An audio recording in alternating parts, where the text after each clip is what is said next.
లోతైనటువంటి ఆలోచనలతో ప్రభు మనల్ని సంధించాడు. అయితే ఒక చిన్న బ్రీఫ్ సమ్మరీ చూసి మనం ప్రభురాత్రి భోజన కార్యక్రమం కొరకు ఒక నిశ్చయత కొరకు మనం మరొకసారి మాట ధ్యానం చేద్దాం. 73వ కీర్తన మనం గమనిస్తే ఈ కీర్తనలకు వెళ్ళే ముందు ఒక చిన్న హాస్యాత్మకమైనటువంటి ఒక కథ మనకు కొంచెం క్లియర్ అండర్స్టాండింగ్ ఇవ్వడానికి సహకరిస్తుందని నేను నమ్ముతున్నాను. నలుగురు గుడ్డి వాళ్ళు ఏనుగు ఎలా ఉంటుందో చూడాలనుకున్నారంట. చాలా మందికి తెలుసు. ఈ నలుగురు గుడ్డివారు ఏనుగు ఎలాగా ఉంటుందో చూడాలని ఏనుగు దగ్గరికి వెళ్ళారట. ఒక గుడ్డివాడు ఆ ఏనుగు యొక్క ముందు భాగాన్ని తొండాన్ని తాకాడట. అతడు ఏమన్నాడంటే, ఏనుగంటే ఒక పెద్ద ముద్దులాగా దుంగలాగా ఉంటుంది అన్నాడట. ఒకడు దాన్ని తోక పట్టుకొని, లేదు లేదు ఏనుగంటే ఒక తాడులాగా ఉంటుంది అన్నాడు. మరొకడు దాన్ని కాలు పట్టుకొని, కాదు కాదు ఏనుగంటే ఒక పెద్ద స్తంభం లాగా ఉంటుంది అన్నాడు. మరొకడు దాని చెవులు పట్టుకొని, ఏనుగంటే అలాగుండదు ఒక పెద్ద చాటలాగా ఉంటుంది అన్నాడు. ఒక్కొక్కసారి మన జీవితాన్ని మనం రకరకాల యాంగిల్స్లో చూస్తుంటాం. ఎలా చూస్తే అలా కనబడుతుంది జీవితం కూడా. నేను ఈ మధ్య కాలంలో ఒక పత్రిక ప్రకటన చూస్తున్నాను. ఒక వ్యాసం, ఏడుకొండలు అనే ఒక ప్రదేశం ఉంది ఆంధ్రప్రదేశ్లో. ఆ కొండలను చూస్తున్నప్పుడు ఆ కొండ ఆకృతిలో రకరకాల బొమ్మలు కనిపిస్తుంది. వాళ్ళు ఆ బొమ్మల పేర్లు కూడా రాశారు. ఫలానా వ్యక్తి ఉన్నాడు చూడండి ఈ కొండలు అని. అంటే మనం చూస్తే అలాగే కనిపిస్తుంది. అప్పుడు వాళ్ళు ఏమని రాస్తున్నారంటే, వేదములు శిలయి ఉన్నాయని అప్పుడే రాశారు. దేవుడు కూడా ఈ శిల రూపంలో ఎక్కడే ఉన్నాడు అనడానికి ఇది ఇంతకంటే సాక్షాత్కారమా అని రాశారు. ఈరోజు ఉదయకాలంలో నేను చంద్రుని గురించి ఒక రహస్యమైన ప్రోగ్రాం వస్తుంది టీవీ నైన్లో. అక్కడ కూడా సిమిలర్ కాన్సెప్ట్ ఉంది. ఏమిటంటే, చంద్రుడి మీద రకరకాల ఆకృతులు కనిపిస్తూ ఉంటాయి. మనం కొన్నిసార్లు చూస్తే ఆ నీడలో ఒక చెట్టు ఉన్నట్టు, చెట్టు కింద ఒక ముసలిది కూర్చున్నట్టు, ఆ ముసలావిడ పిల్లలకి పాఠాలు చెప్తున్నట్టు, కథలు చెప్తున్నట్టు, అవును పేద రాసి పెద్దాం అని చెప్పి అనుకుంటారు. మనకు కనిపిస్తుంది అలా చెప్తే ఎవరైనా. అలాగే ఏ విధమైనటువంటి ఆకృతులు ఉన్నాయో గమనిస్తుంటే కొన్ని ఆకృతులు చూపిస్తున్నారు. ఇద్దరు పిల్లలు ఆడుకున్నట్టు చూడండి అంటే ఆ నీళ్ళు అలాగే కనిపిస్తున్నాయి. ఒక వ్యక్తి ఇలాగా బయస పట్టుకుని నిలబడినట్టు ఉంది చూడమంటే కనిపిస్తున్నాయి. అంటే ఏంటన్నమాట, మన ఊహ మన ఆలోచన ఎలా ఉందో అలాగే కొన్నిసార్లు జీవితం కూడా కనిపించవచ్చు. ఈ కీర్తనలో కూడా అలాంటి ఒక ఆలోచన మన జీవితాన్ని ఎలా చూస్తే అలాగా. ఇంకా చెప్పాలంటే, మనం నించుని చూస్తున్న చోటు మనకేం కనబడుతుందో దాన్ని మనకు ముందుగా, లేకపోతే మనకేం కనబడాలో నిర్ధారిస్తుంది. ఒకవేళ ఇప్పుడు నేను ఇలా నిలబడి ఉన్నాను, ఎవరైనా ముందు ఉంటే వారికి నా ముఖము కనిపిస్తుంది, ఒకలాంటి రూపం. మరొకరు ఇలాగా సైడ్ యాంగిల్లో కనుక ఉంటే వారికి ఒక ప్రక్క భాగం కనిపిస్తుంటుంది. వాళ్ళు చెప్పచ్చు ఎలాగుంటుంది సృజన్ బల ఆకృతి అంటే, కాదు ఇలాగుంటుంది అనేది చూడాలనడానికి లేదు. మనం ఎక్కడ నిలబడి చూస్తున్నామో దానిని బట్టి మనకేం కనబడుతుందో అది అర్థమవుతుంది. అలాగే జీవితాన్ని ఎక్కడి నుంచి చూడాలో అక్కడి నుంచే చూడాలి. కీర్తనకారుడు కూడా అదే చెప్పాడు. నేను ఎక్కడి నుంచో చూశాను, నాకు జీవితం ఒకలాగా కనబడింది. నేను ఎక్కడి నుంచి చూడాలో అక్కడికి వెళ్ళాను, ఇప్పుడు డిఫరెంట్గా కనిపిస్తుంది అన్నాడు. మనం గమనిస్తే ఈ ఆసాపు అనేటువంటి కీర్తనకారుడికి చిన్నప్పటి నుంచి నేర్చుకున్నాడు ఆయన. తల్లిదండ్రులు, బంధువులు, గురువులు నేర్పించారు. ఏమనంటే ఇశ్రాయేలీయులు అనగా దేవుని ప్రజలు, శుద్ధ హృదయులు అనగా ఆయన దేవునిగా కలిగి ఆయన మీద ఆధారపడేటువంటి బిడ్డలకు ఆయన దయాళుడై ఉంటాడు అని నేర్చుకున్నాడు ఆయన. అలాగే నేర్చుకున్నాడు, కానీ తన వ్యక్తిగతమైన అనుభవం అనేది వేరేగా తనకు కనిపిస్తుంది. చాలాసార్లు మనం కూడా వాక్యాన్ని వింటాం, రకరకాలుగా దేవుని మాటలు మన హృదయంలో ఉంటాయి, కానీ వ్యక్తిగత జీవితంలో మనం వేరే విధమైనటువంటి అనుభవాలను చూస్తూ ఉంటాం. మనకు నేర్పింది ఒకటి, మనం చూసేది మరొకటిలాగా ఉంటుంది. ఆసాపుకు కూడా చెప్పారు, దేవుని ప్రజల ఎడల అనగా ఇశ్రాయేలు ఎడల, శుద్ధ హృదయుల ఎడల నిశ్చయముగా ఆయన దయాళుడై ఉంటాడు అని నేర్చుకున్నాడు ఆయన. మొదటి నుంచి, చిన్ననాటి నుంచి అలా నేర్చుకున్నాడు. కానీ ఒక ఏజ్ వచ్చాక, ఒక వయసు వచ్చిన తర్వాత ఆయన గమనిస్తే ఆయన యొక్క అనుభవం వేరేలాగుంది. నీతిమంతులు, దేవుని బిడ్డలు కాపాడబడుతుంటారు, సురక్షితంగా ఉంటారు, క్షేమంగా ఉంటారు, శాంతి కలిగి ఉంటారు, ఆశీర్వాదం కలిగి ఉంటారు, సౌభాగ్యం కలిగి ఉంటారు, దేవుని యొక్క దయ వారి పట్ల అధికంగా ఉంటుందని నేర్చుకున్నటువంటి పాఠాలు కాకుండా జీవితంలో వేరే పాఠాలు చూస్తున్నాడు. జీవిత అనుభవాలు వేరే విధంగా ఉన్నాయి. దుర్మార్గులు, భక్తిహీనులు పెచ్చుడిపోవడం, వారు అభివృద్ధి చెందడం, శాంతి సమాధానంతో ఉండడం, వారు చేసే ప్రతి పని వర్ధిల్లడం, వారు ఏ పని చేసినా కూడా అందులో ఏ విధమైన ఇబ్బంది లేకపోవడం, ఏ కష్టం లేకుండా చివరి దశలో వారు ప్రశాంతంగా చనిపోవడం, ఇవన్నీ చూస్తున్నప్పుడు ఆసాపుకి ఏమనిపించింది? అరే, నేను నేర్చుకున్న పాఠం ఒకలాగా ఉంది, నేను చూస్తున్నది ఒకలాగా ఉంది, నాకు డౌట్ వస్తుంది. ఎందుకని? ఈయన నిలబడ్డ చోటు మంచిది కాదు. వాస్తవానికి ఏ యాంగిల్లో నుండి చూస్తున్నాడో జీవితాన్ని, ఆ యాంగిల్ కరెక్ట్ కాదు. ఇప్పుడు ఒక వ్యక్తిని మనం గమనించాలి. లేదా ఉదాహరణకి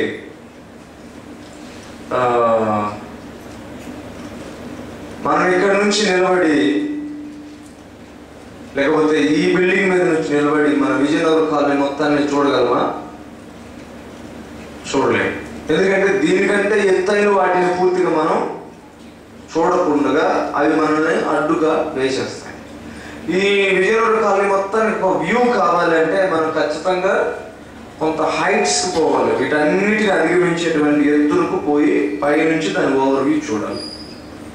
చూసినప్పుడు మనకు అర్థమవుతుంది, ఓహో విజయనగరం కాలనీ ఇక్కడ ఇది ఉంది, ఇక్కడ ఇది ఉంది అనేటువంటి.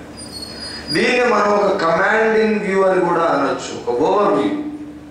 ఎక్కడి నుంచి చూస్తే మన నలుదిశలు కనిపిస్తాయో, ఎక్కడి నుండి చూస్తే 4 విషయాలు అర్థమవుతాయో, ఎక్కడి నుండి చూస్తే ఒక సంపూర్ణమైన అవగాహనతో కూడిన ఒక పిక్చర్, ఒక చిత్రం వస్తుందో అక్కడి నుంచి చూడాలి. ఒకే యాంగిల్లో చూస్తే అది మాత్రమే కనిపిస్తుంది. ఈ ఆసాపు కూడా జీవితానికి ఒక ప్రమాణాన్ని ఎంచుకున్నాడు. వీరు మంచిగా ఉన్నారంటే దాని అర్థం ఏంటి? డబ్బు ఉంది. వీరు మంచిగా ఉన్నారంటే అర్థం ఏంటి? ఆరోగ్యంగా ఉన్నారు. వీరు మంచిగా ఉన్నారంటే అర్థం ఏంటి? వారు ఎంత గర్వించినా వాళ్ళకి ఏం కలగడం లేదు. ప్రసంగి గ్రంథంలో 8వ అధ్యాయంలో ఒక మాట ఉంది, దుర్మార్గులట చేసే తప్పుకు శీఘ్రముగా శిక్ష కలగకపోవడం చేత వారు హృదయపూర్వకంగా దుష్కార్యములు చేస్తున్నారని 8వ అధ్యాయంలో ఒక మాట ఉంది. చాలా మంది తమ తప్పు చేస్తున్నప్పుడు శీఘ్రంగా శిక్ష కలగట్లేకపోయేసరికి, వెంటనే వారికి పనిష్మెంట్ కలగకపోయేసరికి వారు ఏమనుకుంటారంటే, నాకు పనిష్మెంట్ కలగలేదంటే నేను చేస్తుంది మంచిదేమో అనుకుంటారు. దేవుని దాసుడు కూడా గమనిస్తూ అంటున్నాడు, అయ్యో వీరు దుర్మార్గంగా ఉన్నా, కష్టపడి పని చేయకుండా దోచుకునే స్వభావం కలిగిన వారై ఉన్నా కూడా వీరు పెచ్చులిపోతున్నారు, శాంతి సమాధానంతో ఉంటున్నారు, సౌభాగ్యంతో ఉంటున్నారు. నేనైతే ఎంత పవిత్రంగా ఉన్నా, శుద్ధ హృదయం కలిగి ఉన్నా, చేతులు కడుక్కొని ఉన్నా, నాకెందుకో కష్టం వస్తూనే ఉంది. ఇదేంటి?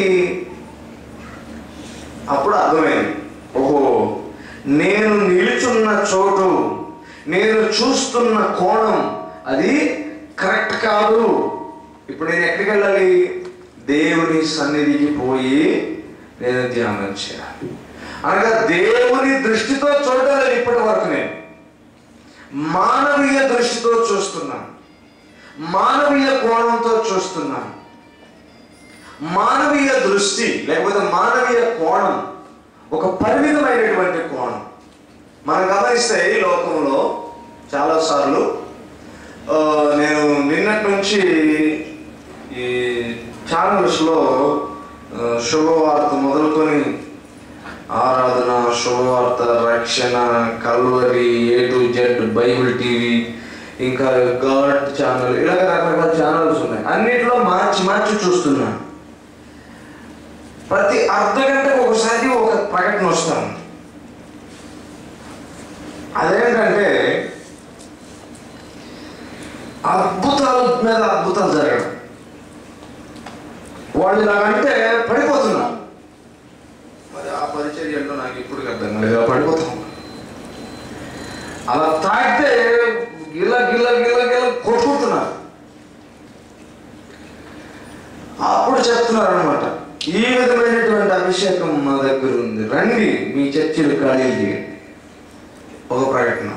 రెండో ప్రకటన, భారతదేశంలోనే అతిపెద్ద మందిరం మా దగ్గర ఉంది, గుత్తి అనంతపురం. ఆసియా ఖండంలోనే అతిపెద్ద చర్చి మా దగ్గర ఉంది, కుక్కట్పల్లి దగ్గర. మానవీయ ప్రమాణాలు, మానవీయమైనటువంటి ప్రమాణాలు. మా పరిచర్య చాలా సక్సెస్ఫుల్గా ఉంది.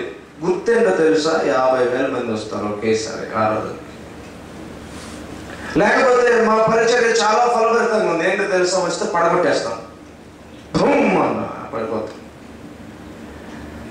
అది మానవీయ కోణం, మానవీయ దృష్టి. అది ఉంటేనే వస్తారు కూడా ప్రజలు. మీ పాస్టర్ గారికి దయ్యాలు ఎదురుగొట్టే శక్తి ఉందా అని అడిగి ఎంక్వైరీ చేసి మీద వస్తున్నారు. అది ఎలా ఉంటుందో నిజంగా వాక్యంలో మనం గమనిస్తే అసలు అది ఏమో అర్థం కావట్లేదు. మీ పాస్టర్ గారికి 9 వరాలు ఉన్నాయా? అసలు ఆ ప్రశ్న నాకు అర్థం కాలేదు. నిన్న ఒక దైవ సేవకుడు ఉన్నాయి, ఆయన పేరు కింద 9 కృపావరములు కలిగిన దైవ సేవకుడు. ఈయన ప్రార్థిస్తే ఎయిడ్స్ పోతుంది, ఈయన ప్రార్థిస్తే క్యాన్సర్ పోతుంది, ఈయన ప్రార్థిస్తే ఏమిటి ఈ విధమైనటువంటి ప్రమాణం నాకు అర్థం కాలేదు. నిజంగా దేవుని వాక్యం నుంచి మనం గమనిస్తే దేవుడు దీనికి నిజంగా ఓకే అంటున్నాడా? ఇలాంటి ప్రమాణాలని సేవ విజయంగా దేవుడు అంగీకరిస్తున్నాడా? దేవుడి అటు వివేచన కలిగించుగాక. దేవుని వాక్యం నుంచి గమనిస్తే ఎలా జరిగినా అది సక్సెస్ అవుతున్నప్పుడు ఓహో ఇది నిజమే అనుకోవడానికి ఒక టెంప్టేషన్ ఉంది. నేను ఒక పని చేస్తాను, ఆ పని సక్సెస్ అయిందంటే ఓహో నేను పాటించిన విధానము కరెక్టేనేమో, అందుకే నాకు ఇలా జరిగింది. ఒక దైవ సేవకుడు అంటాడు, నేను నమ్మింది కరెక్ట్ కాకపోతే నాకెందుకు దేవుడు మేలు చేశాడు అంటే, నేను నమ్మింది కరెక్ట్ కాబట్టే కదా నాకు మేలు చేశాడు. మరి ఇప్పుడు ఈ ఆసాపు కూడా అలాగే అనాలి, నేను నమ్మింది కూడా కరెక్టే. ఇప్పుడు అదేమిటంటే నేను చూస్తున్నాను, నేను గమనిస్తున్నాను, దుర్మార్గులు పెచ్చులుతున్నారు, వాళ్ళు విస్తరిస్తున్నారు, కాబట్టి నేను చేతులు కలుపుకున్నట్టు వ్యర్థమే కదా, నా హృదయంలో శుద్ధి కలిగి ఉన్నట్టు వ్యర్థమే కదా అనుకున్నామా? కాదు అంటున్నాడు. దేవుని కోణం వేరే, మానవీయ కోణం వేరే. మానవుడు రకరకాల అంచనాలు కలిగి ఉంటాడు తన యొక్క విజయాన్ని కనబరిచే క్రమంలో. దేవుని దృష్టిలో ఆ విజయం కాదు. ఎలాగనంటే ఎవని హృదయము లేకపోతే ఎవని ఆత్మ దేవునితో ఏకీభవించి చూస్తుందో వారి దృక్పథం కూడా దేవుని దృక్పథం లాగా ఉంటుంది. ఉదాహరణకు ఇక్కడ మనం గమనిస్తే చాలా జాగ్రత్తగా గమనించాం. 26వ వచనం, నా శరీరము నా హృదయము క్షీణించిపోయినను. ఏమిటి? నా హృదయము నా శరీరము క్షీణించిపోయినను దేవుడు నిత్యము నా హృదయమునకు ఆశ్రయ దుర్గమును స్వాస్థ్యమునై ఉన్నాడు. దేవుని కోణం ఎలాగో తెలుసా? క్షీణ దశలో కూడా దేవుని అంటిపెట్టుకొని ఉండడం, దేవునితో ఉండడం, ఇది దేవుని కోణం. శరీరం క్షీణించిపోయినా ఆయన నాతో ఉన్నట్ట, నేను ఆయనతో ఉన్నట్ట. ఏమంటాడంటే, ఇలాంటి క్షీణత వారికి కలగడం లేదు, ఇలాంటి ఇబ్బంది వారికి కలగడం లేదు, ఇలాంటి వ్యతలు వారికి కలగడం లేదు. కానీ నేను దేవునితో ఉన్నా కూడా నా శరీరము నా హృదయము క్షీణించిపోతా ఉంది, అయినా ఆయన నాకు స్వాస్థ్యం. ఏమిటిది?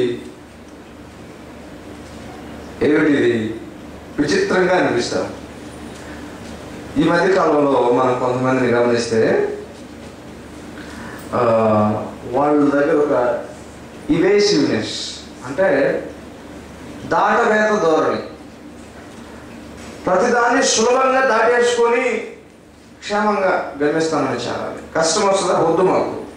శ్రమ వస్తుందా? వద్దు మాకు. ఏ విధమైనటువంటి వేదన మాకు అక్కర్లేదు, డైరెక్ట్గా రిజల్ట్సే కావాలి. ఒక డిగ్రీ 3 సంవత్సరాలు పడుతుంది, వద్దు. 3 సంవత్సరాల గ్యాప్ ఎలా ఉంది కాబట్టి ఒక 50,000 ఇస్తే ఒక సర్టిఫికేట్ వస్తుంది. ఫేక్. ఎందుకు? ఈ 3 సంవత్సరాలు ఎక్కడ కష్టపడతారు?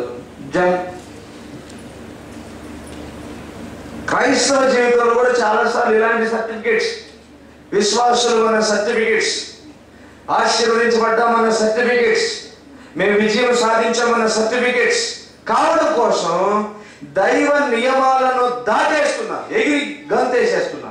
కష్టం వద్దు, శ్రమ వద్దు, హింస వద్దు. ఎందుకు కావాలి నీకు? ఒక ఆయన అడుగుతున్నాడు. నువ్వు కావాలనుకుంటేనే కష్టం వస్తుంది, నువ్వు చూస్తేనే కష్టం వస్తుంది, అంతే తప్ప దేవుడు ఆల్రెడీ కష్టపడ్డాడు, అయిపోయింది. నీకోసం ఆయన శిలువలో పడ్డాడు, నువ్వు వేరే అక్కర్లేదు. ఆయన అంటాడు, నేను రక్షణ కోసం పడ్డాను, రక్షణ కలిగించడం కోసం ఏం చేయాలని చేశాను. ఇహలోకంలో నీవు జీవిస్తున్నప్పుడు ఒక రక్షణ పొందిన ఒక విశ్వాసిగా నీ విశ్వాస జీవితాన్ని ఎలా ప్రకటిస్తావు? ఈ ఏ మెట్లు లేకుండా నీవు ఎలా ప్రకటిస్తావు? సింపుల్గా చెప్పాలంటే, క్రీస్తుకు సమస్వరూపము మనలో రావాలి అంటే క్రీస్తు పడిన పాటలు పడకుండా ఎలా వస్తుంది? ఆయన శ్రమ పడితే వచ్చింది ఆయనకు, ఆయన పడితే మనకు వస్తుందా ఆ సమస్వరూపం? ఆయన సమస్వరూపం మనకు రావాలి అని అంటే మనము పోవలసిన మార్గము లేదా, మనము పడవలసినటువంటి ఇబ్బంది, కష్టము అనగా తర్ఫీదు, శిక్షణ లేదా? ఇంకా చెప్పాలంటే సులభంగా, ఆయన వలే గొప్పవారము కావాలంటే ఆయన మనకిచ్చే ట్రైనింగ్ కూడా అంతే గొప్పగా ఉంటుంది. ఆయన ఇచ్చే ట్రైనింగ్ ప్రస్తుతము దుఃఖకరంగా ఉంటుందని దేవుని వాక్యం శాలిస్తుంది. అందులో శ్రమ లేకపోతే దుఃఖం ఎందుకు వస్తుంది?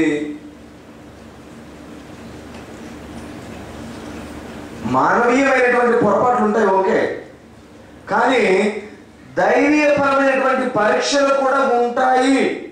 క్రైస్తవ జీవితంలో పరీక్షలతో కూడి ఉంటుంది. ఇప్పుడు పేతురు అంటాడు, నానా విధమైన శోధనలు కలిగినప్పుడు అవి మహదానందంగా ఎంచుకోండి అంటాడు. అసలు ఆ పాయింట్ మెన్షన్ చేయాల్సిన అవసరం లేదు కదా. శోధనలు వస్తాయన్న మాటే చెప్పాల్సిన అక్కర్లేదు.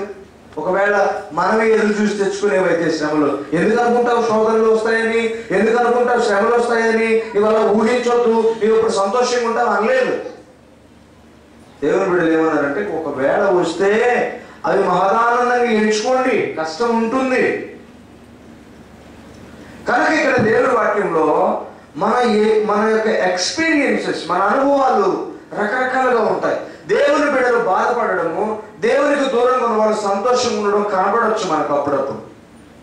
కానీ మనము దేవుని కోణంలో చూస్తే, ఉదాహరణకు నేను ఒక చిన్న మాట చెప్తాను, మనకి ఇంకా బాగా అర్థమవుతుంది.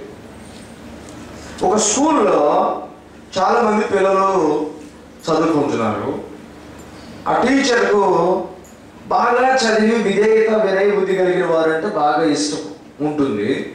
అయితే ఒకసారి చెప్పాడట, పిల్లలు మీరు బాగా చదువుకుంటుండండి, నేను అలాగా వెళ్ళొస్తాను, నాకు కొంత పని ఉంది, నేను వచ్చే లోపల మీరు చాలా సమయంతో సహనంతో దేవునికి మీరు విధేయత కలిగిన వారిగా మీ చదువు మీరు చదువుకోండి, ఏ శబ్దం చేయొద్దు అని చెప్పి వెళ్ళాడట.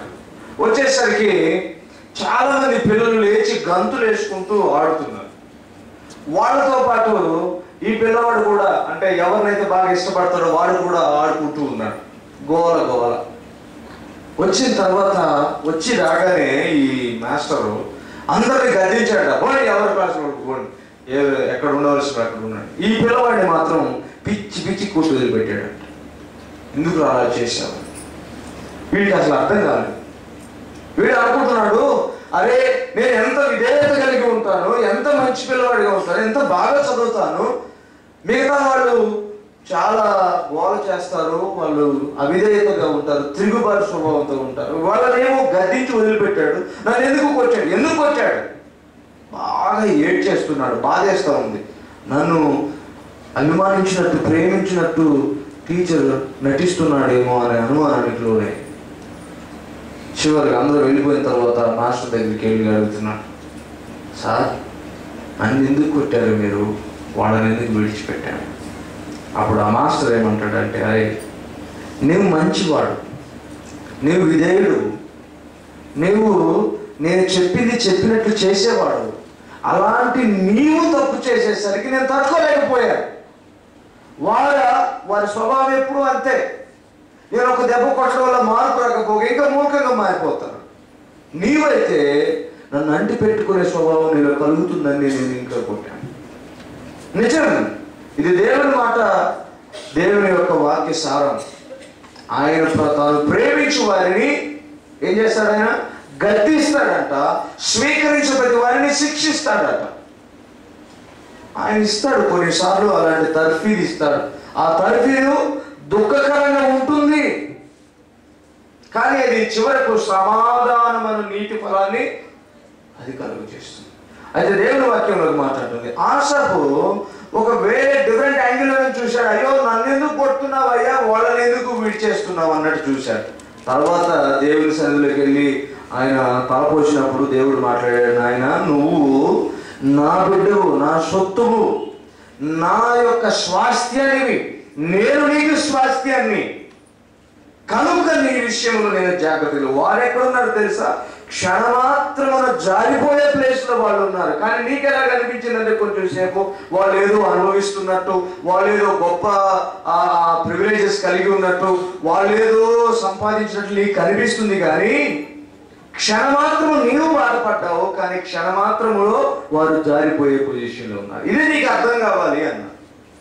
ఈయనేమి ఎదుర్కొన్నాడు అని అంటే ఒక స్పష్టతను ఎదుర్కొన్నాడు దేవుని సన్నిధిలో ఉండగానే. అందుకని చివరికి ఒక 3 విషయాలు మనం మనసులో పెట్టుకోవాలి. దేవుని ఈ పవిత్రమైనటువంటి కార్యానికి వెళ్లే ముందు మనం ఎక్కడ నిలబడి జీవితాన్ని చూస్తున్నామో, మనం ఎలాగా మన పరిచర్యని, మన వ్యక్తిగత జీవితాన్ని, మన కుటుంబ జీవితాన్ని, మన యొక్క ఆధ్యాత్మిక జీవితాన్ని చూస్తున్నామో మనం పరీక్షించుకోవాలి. ఆశాపు స్థానంలో మనం ఉంటే కొన్నిసార్లు మానవీయ కోణంతో జీవితాన్ని చూస్తే బాధేస్తుంది. అయ్యో నేను ఆయనకి చాలా విధేయతగా ఉన్నానే, చాలా భక్తి కలిగి ఉన్నానే, నేను దేవుని సన్నిధిలో నిరంతరం కనిపెడుతున్నానే, అయినా నాకు కష్టమే, అయినా రోగములు, అయినా రొప్పులు, అయినా వ్యతలు, కానీ వారికి ఎందుకు అవేమీ కనిపించడం లేదు? దేవునికి దూరం ఉన్న వాళ్ళకి అవేమీ అవి వర్తించట్లేదు, ఎందుకు ఇలాగా?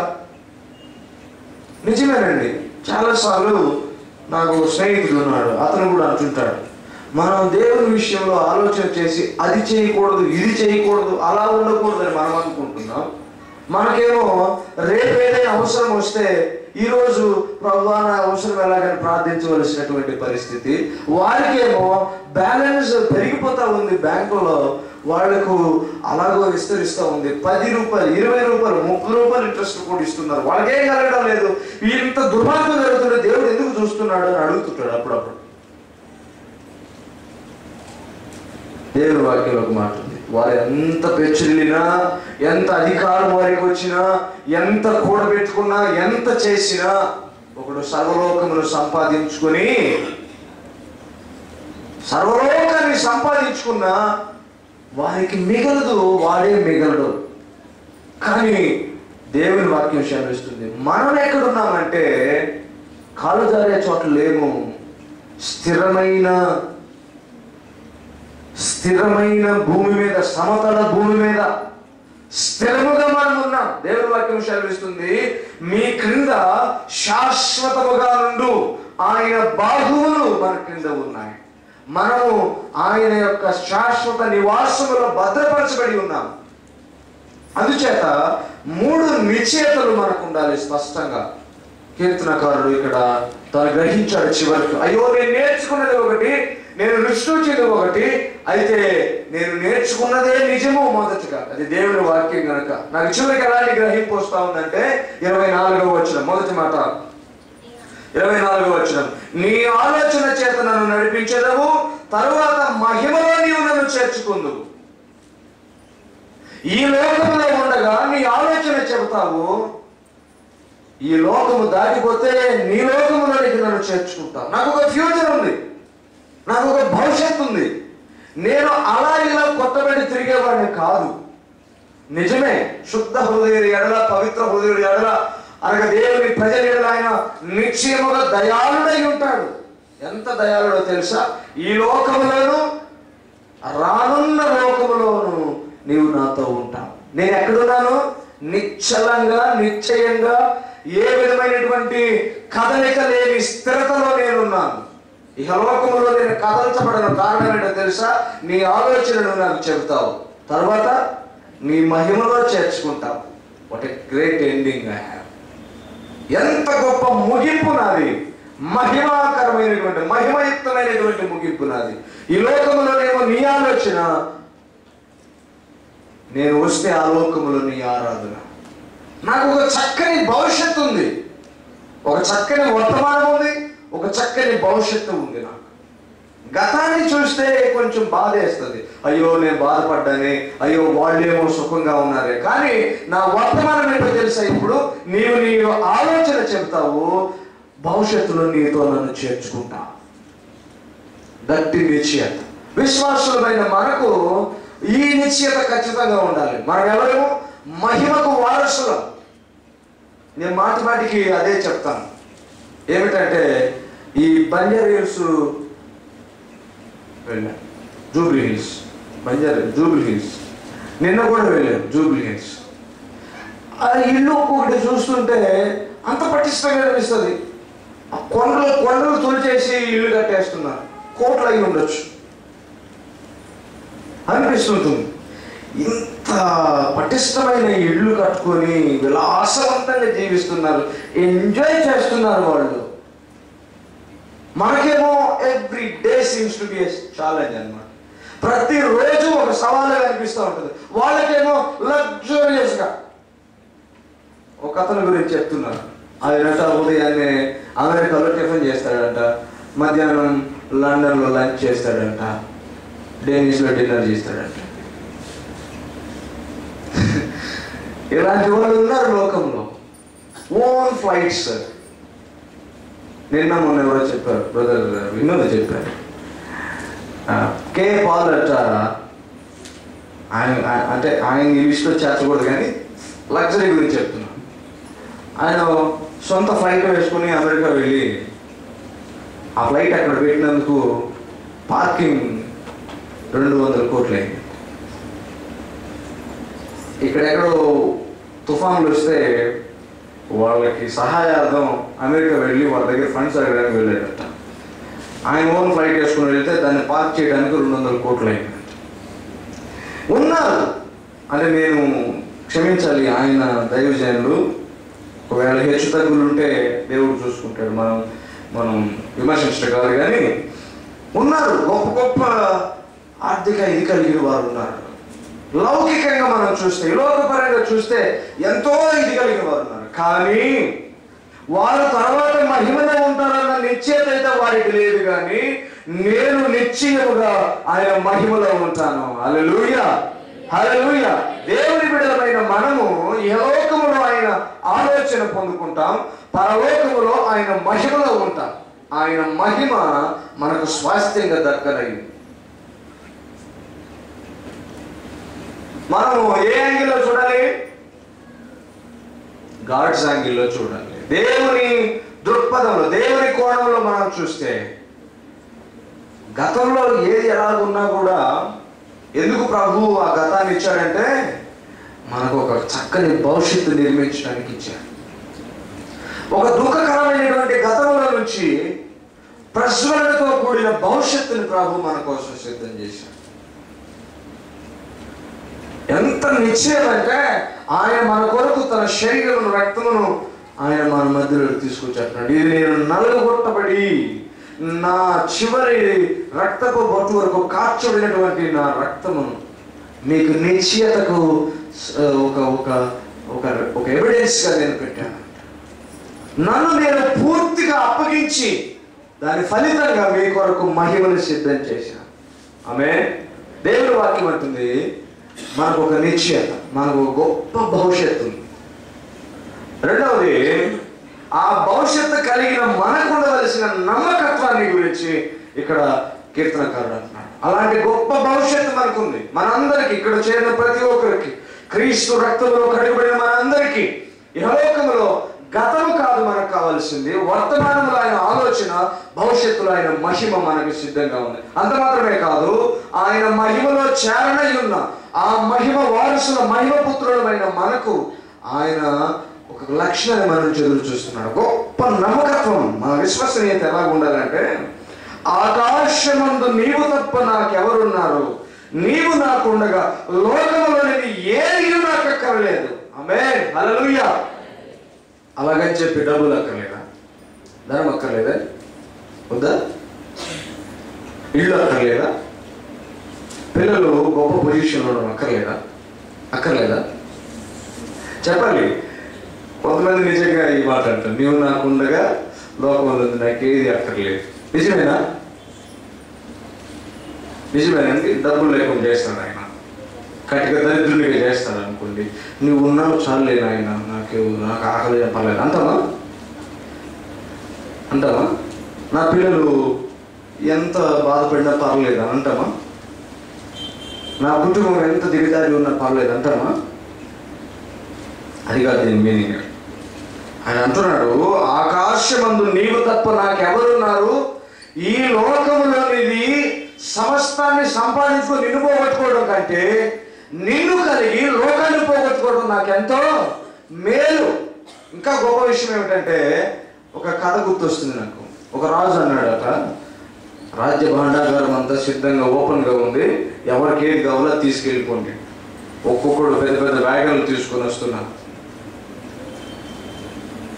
ఆ బంగారం, వజ్ర వైడూర్యాలన్నీ వేసుకొని వెళ్ళిపోతాం. ఎవరి పాటికి వాడు మహా గొప్ప గొప్ప బిల్డింగ్స్ ఇవి నాకు కావాలనేవాళ్ళు, లేకపోతే ఈ వజ్రాలతో పగడాలతో పొదిగిపడి ఈ కుర్చీ, ఈ సింహాసనం నాకు కావాలనేవాళ్ళు. ఇలా రకరకాలుగా వెళ్ళిపోతున్నారు, తీసుకొని వెళ్ళిపోతున్నారు.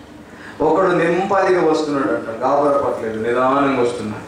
వచ్చి రాజుకు ఎదురుగా నిలబడి తీక్షణంగా రాజు వైపే చూస్తున్నాడు అంట. రాజుకు భయం వేసింది. అందరూ ఎవరు వాళ్ళని తీసుకెళ్ళిపోతాడు, వీడు నన్ను చూస్తున్నాడు, నన్ను తీసుకుపోతాడేమో అని. వాడు అన్నంత పని చేశాడు.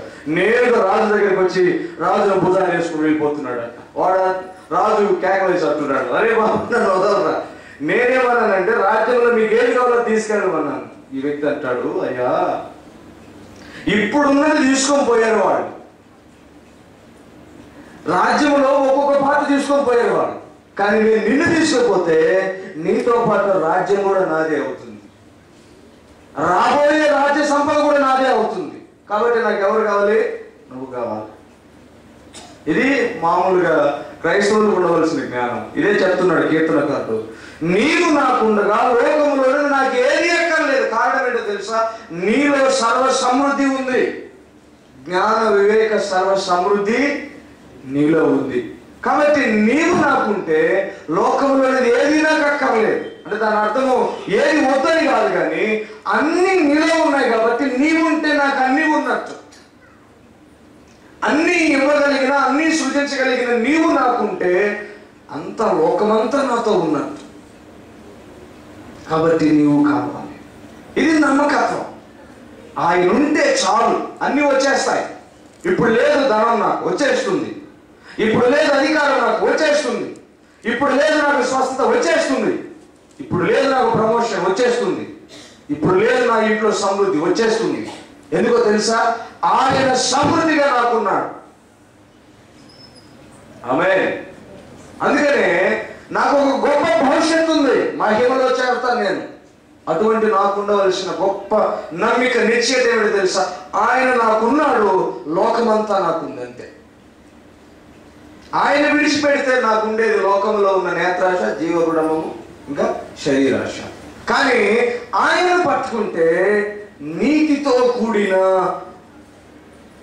సాధారణంగా ఉంటాడు, నీతితో కూడిన కలిమి, స్థిరమైన కలిమి, ఎన్నడూ తరగని కలిమి ఆయనలో నాకు కలుగుతుంది. మరొక మాట, మూడవ విషయం ఏమిటంటే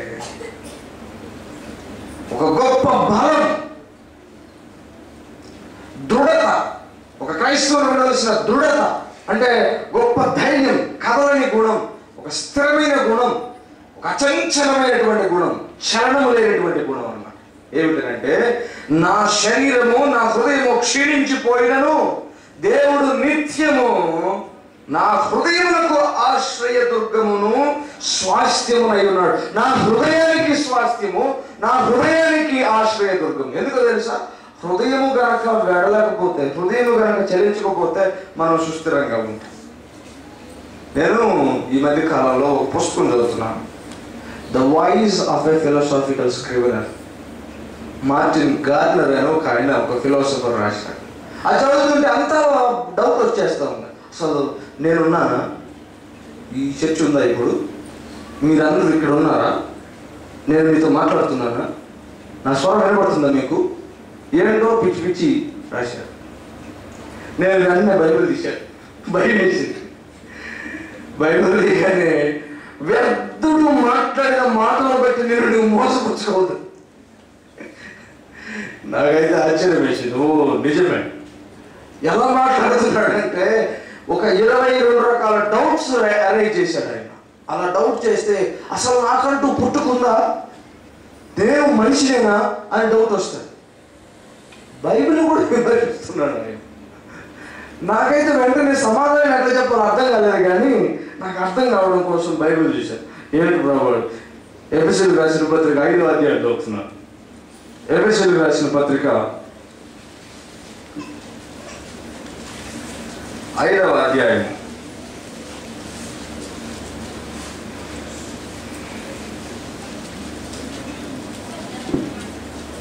6వ వచనం. వ్యర్థమైన మాటల వలన ఎవడును మిమ్మల్ని మోసపరచనీయకుడి, ఇట్టి క్రియల వలన దేవుని ఉగ్రత అవిధేయులైన వారి మీదకి వచ్చును కనుక మీరు అట్టి వారితో పాలువారై ఉండకుడి. ఏమండి? వారి అవిధేయులత, దేవునికి అవిధేయులు, వాస్తవాలను వారు సందేహిస్తారు, సత్యాలను సందేహిస్తారు. నిజంగా పుస్తకం చదివితే ఏదేదో వచ్చేస్తుంది మైండ్లో. నేను భాషని డెవలప్ చేసుకుందాం, ఎన్రిచ్ చేసుకుందామని చదువుతున్నాను ఆ బుక్. వాడి ఎలాంటి డౌట్ చదివినా వెంటనే ఎఫెసీయులకు రాసిన పత్రిక మళ్ళీ 5వ అధ్యాయం 6వ వచనం తీస్తుంది. నేను ఎక్కడ నాకు డౌట్ కలుగుతుందో, దేవుడు ఉన్నాడా లేడా అని ఒక డౌట్ అరేంజ్ చేస్తాడు. దేవుడు మనం ఎలాగో స్పర్శించవచ్చు. నేను పాలనాలు విషయం కాదు. ఎందుకు తెలుసా? దేవుడు అనే ఒక అస్తిత్వం ఏంటది? వాడు చెప్పాడు లేడన్నాడు, వీడు చెప్పాడు లేడన్నాడు, ఇదంతా బోటకమన్నాడు. ఏదో అనిపిస్తూ ఉంది, కొంచెం డౌట్ వచ్చినట్టు. ఎఫెసీయులకు రాసిన పత్రిక 5వ అధ్యాయం 6వ వచనం తీస్తాడు. మళ్ళా వ్యక్తుని మాటల వల్ల ఎవడు నిన్ను మోసపుచ్చనివ్వద్దు, నువ్వు మోసపోవద్దు.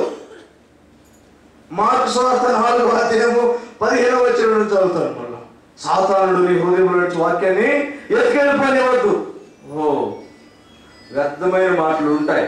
ఈ లోకములో మహాజ్ఞానవంతులు అనబడిన వాళ్ళు ఉన్నారు, వారి జ్ఞానమే జ్ఞానం అనుకున్న వాళ్ళు ఉన్నారు. కానీ ఈ దేవుని యందు ఉన్న మహిమను రుచించలేని వారి కన్నులకు ఒక రకమైనటువంటి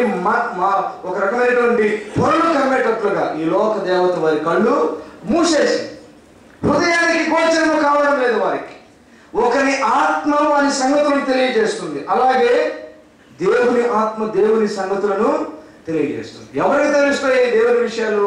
దేవుని ఆత్మ తెలియపరిచిన వారికి తెలుస్తాయి. ఎవరు క్రీస్తు అనే విశ్వాసం ఇస్తారో వారికి తెలియపరచబడతాయి. ఎంతో లాజిక్ చేసినా అవుట్ సైడ్ నుంచి షాలోగా కూడా చేయగలరు. అందుకని యెహోవా జ్ఞానాన్ని దేవుడు వెరితనంగా కొట్టిపడేశాడు. నిజంగా వారి పుస్తకానికి కౌంటర్ పాయింట్ ఏద్దామంటే దొరకట్లేదు, భాష చాలట్లేదు, ఆలోచన చాలట్లేదు. కానీ వాక్యం చదివితే మాత్రం గొప్ప ధైర్యం వస్తుంది. వాడు ఎంత చెప్పినా వ్యర్థుడే అనిపిస్తుంది. ఆయన గురించి ఏం రాస్తారో చూద్దామని ఇంటర్నెట్లో మార్టిన్ గార్డ్నర్ గురించి ఎదిగితే ఆయన హీరో ఆఫ్ 20th century అని రాశాడు. ఆయనంత గొప్పవాడు, అసలు మతాన్ని కడిగేశాడు, అట్లా ఇట్లా అని రాశాడు. నేను బైబిల్ చూస్తే వాడు వ్యర్థుడు అని రాశాడు. హల్లెలూయా హల్లెలూయా. బైబిల్లో చూస్తే వాడి పేరు వ్యర్థుడు అని రాశాడు. ఎందుకు తెలుసా? వాడు ఇంకా దేవుని రుచించలేదు, దేవుని సత్యాలను వాడు ఇంకా అనుభవించలేదు. డౌట్ పెట్టుకున్నాడు. కారణం ఏంటి? దేవుని ఆత్మ సంగతులు దేవునికే తెలుస్తాయి, బయట నుంచి మామూలు ఆత్మతో చూస్తే అవి అర్థం కాదు. అందుకని కీర్తనకారుడు అంటున్నాడు, నా శరీరము నా హృదయము క్షీణించిపోయినప్పుడు నా హృదయానికి నీవు ఆశ్రయదుర్గంగా ఉంటావు. నా హృదయం అల్లలాడినప్పుడు వెంటనే నేను నీ దగ్గరకు చొచ్చుకు వస్తాను.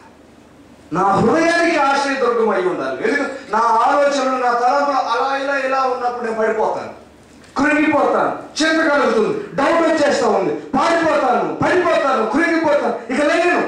కానీ నా హృదయం అల్లల్లాడినప్పుడు వెంటనే ఎవరు కావాలి? నా హృదయానికి ఆశ్రయస్థానము, ఆశ్రయదుర్గము నీవు కావాలి, నీవే. కీర్తనకారుడు అంటున్నాడు. డౌట్ ఉంది, నిజమే, నాకైతే నీ పొందుంది. ఆమేన్ హల్లెలూయా. నిజంగా సందేహం ఉంది, కానీ సమృద్ధిగా నీ సన్నిధి ఉంది. కీర్తనకారుడు చాలా స్పష్టంగా అంటున్నాడు, నాకు ఒక గొప్ప ఫ్యూచర్ ఉంది, ఇప్పుడు నీ ఆలోచన ఉంది, రేపు నీ మహిమలో చేరతాను.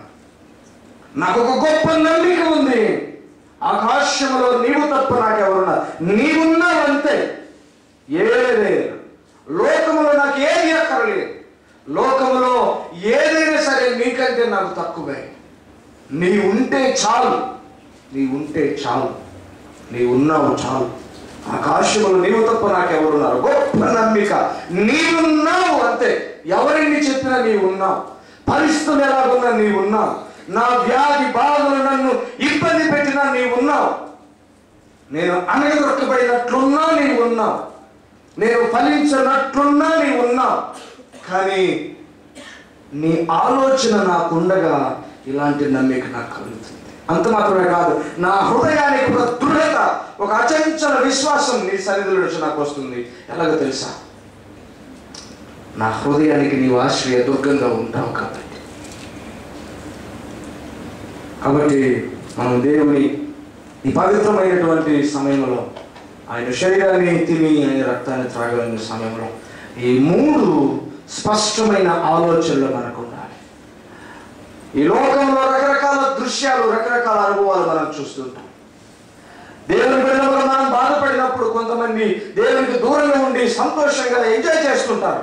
పోనీ దేవుని వాక్యం అంటుంది, వారైతే నిశ్చయముగా కాలుజారు చోటున్నారు, నీవైతే నా ఆలోచనలు విని, నా ఆలోచనలు అంగీకరించి నీవు జయము పొందేటువంటి నా సన్నిధిలో నీవున్నావు. అంత మాత్రమే కాదు, రానున్న కాలంలో మహిమలో నీవు చేర్చబడతావు. రెండవది, నీకు ఒక నిశ్చత నమ్మిక ఉండాలి, ఆయన తప్ప మరెవరున్నారు, ఆయన ఉన్నాడు. లోకంలో ఏది ఆయన కంటే నాకు ఎక్కువ కాదు, ఆయన ఉన్నాడు అన్న నమ్మిక, ఆయన నాకు చాలు అన్న సంతృప్తి నీకుండాలి. చివరిగా నీకు ఒక హృదయ దృఢత కావాలి. ఆయన మన హృదయానికి ఆశ్రయ దుర్గమై ఉన్నాడు. శరీరము క్షీణించిపోయిన, హృదయము క్షీణించిపోయిన ఆయన పొందు మనకున్నది. ఆయనలో మనము నిశ్చయముగా, నిమ్మడముగా, నిబ్బరంగా, నిశ్చింతగా ఉంటాం. దేవుని వాక్యం శ్రమిస్తుంది. ఇలాంటి స్పష్టత మనకు కూడా ఉండాలని దేవుని వాక్యంలో నుంచి ఆయన శ్రమిస్తున్నాడు.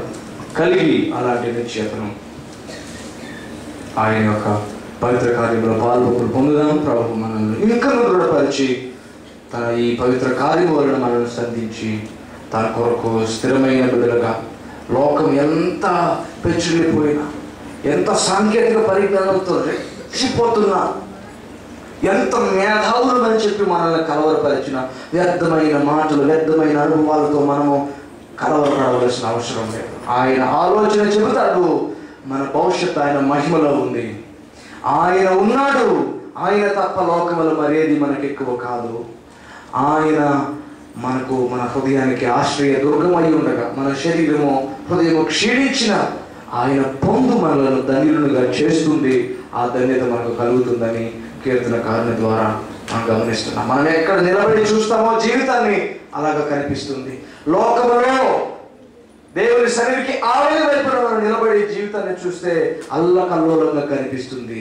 దేవుని సన్నిధిలో దేవుని వాక్యం అనే పునాది మీద నిలబడి మనం జీవితాన్ని చూస్తే ఆహా, ఇది మహాధన్యకరము అనబడుతుంది. యెహోవా చేత రక్షించబడిన ఇశ్రాయేలు, నీ భాగ్యం ఎంత గొప్పది, మన పొందు ఆయనతో ఎంత గొప్పది, ఎంత ధన్యకరం. ఇలాంటి ఒక గొప్ప జీవితాన్ని మనకు ప్రసాదించిన దేవుడు ఆ జీవితాన్ని సదృష్టితో చూడడానికి కూడా శక్తి, ఆయన కృప సమృద్ధిగా మనకు అనుగ్రహించినట్లు మనం ప్రార్థన చేద్దాం. ప్రార్థనతో మనం ఈ కార్యక్రమంలో పాల్గొందాం. దేవుడు మనం దీవించిన కాక.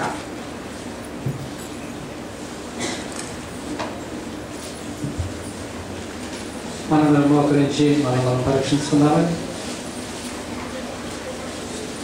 దేవుని రాష్ట్రం ద్వారా మన హెచ్చరించేదిగా మనం ఏ స్థితిలో ఉన్నాము, ఏ దృక్పథంతో, ఏ గుణంతో మనం లోకాలను చూస్తున్నాము. ప్రభువును ఆశ్రయిస్తున్నామా? ఈ విషయాన్ని కూడా మనం పరీక్షించుకొని అలాంటి స్థితిలో లేనట్టయితే ప్రభు ఇప్పటికైనా ప్రభు సన్నిధిలో మన తప్పితం ఒప్పుకొని ప్రభు యొక్క క్షమాపణ పొందుకొని ప్రభు శరీరాన్ని, ప్రభు రక్తాన్ని మనం తిందామని, త్రాగుదామని అందరూ వారి వారి ప్రయాంతాలను కూడా పరిశోధించుకుని వారు సరి చేసుకోవాల్సిందిగా ప్రభు ఇచ్చే ఆ యోగ్యత పొందుకొని ప్రభు యొక్క శరీరాన్ని, ప్రభు రక్తాన్ని మనము తిందామండి, త్రాగుదామండి. అందరూ ప్రార్థనాపూర్వకంగా ప్రభు శ్రద్ధలను మనం చేయబడుతుంది.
Gracias.